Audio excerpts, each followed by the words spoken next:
Mental health in superhero movies. Sounds like an oxymoron, right? But Marvel's latest film, Thunderbolts, completely transforms how we think about psychological struggles by putting them front and center in a genre typically reserved for explosions and witty one-liners. That's such an interesting shift for Marvel, especially with Florence Pugh's character Yelena struggling with this deep sense of purposelessness. How do you think this represents a broader change in how we're approaching mental health in mainstream entertainment? Well, what's fascinating is how they've woven these themes into every aspect of the story. Take the character of Bob.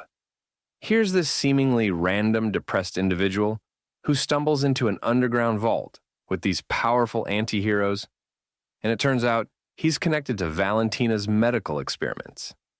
The way they develop his arc from suicidal to all-powerful is unlike anything we've seen in the genre. You know what really strikes me about that storyline? The way they use Bob's ability to channel the anti-hero's past traumas as this brilliant metaphor for shared human experience. Exactly. And speaking of those anti-heroes, let's look at this fascinating group they've assembled.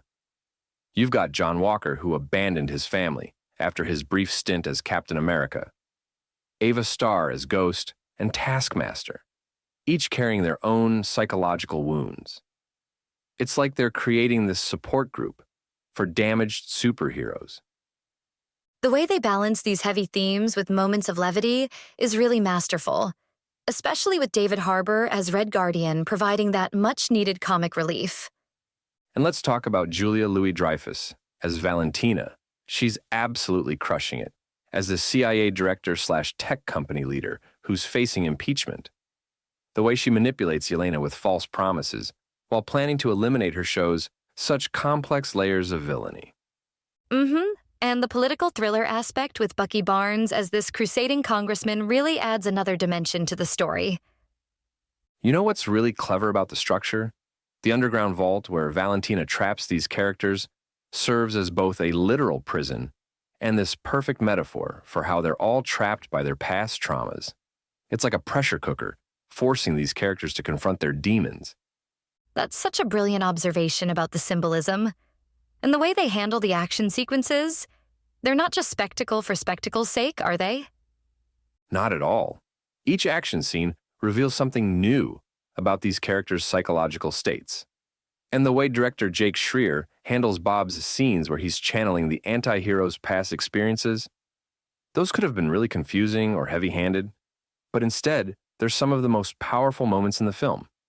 The fact that they managed to tackle all of this while maintaining a PG rating is pretty remarkable too.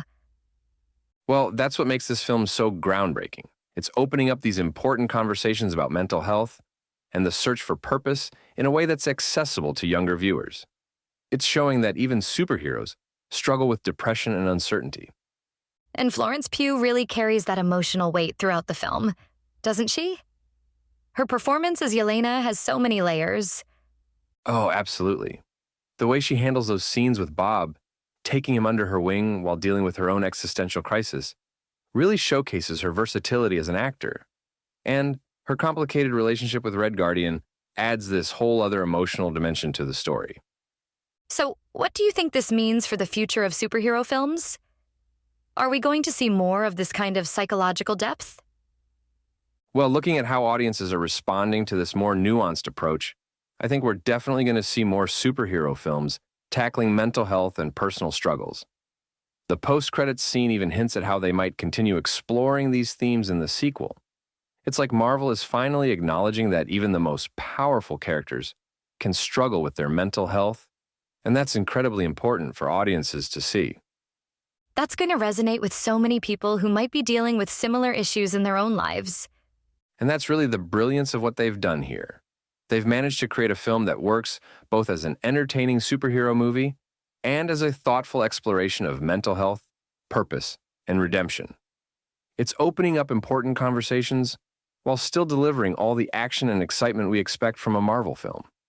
Incidentally, the asterisk in the title, which is certainly unusual, makes sense as the film nears its conclusion. And remember to stay on while the final credits roll and beyond, as Thunderbolts points to the inevitable sequel. We give it a well-deserved 8 out of 10 score, You've been listening to Movies First. Available at Apple Podcasts, Spotify, iHeartRadio, or your favourite podcast player. You can also stream on demand at Bytes.com. This has been another quality podcast production from Bytes.com.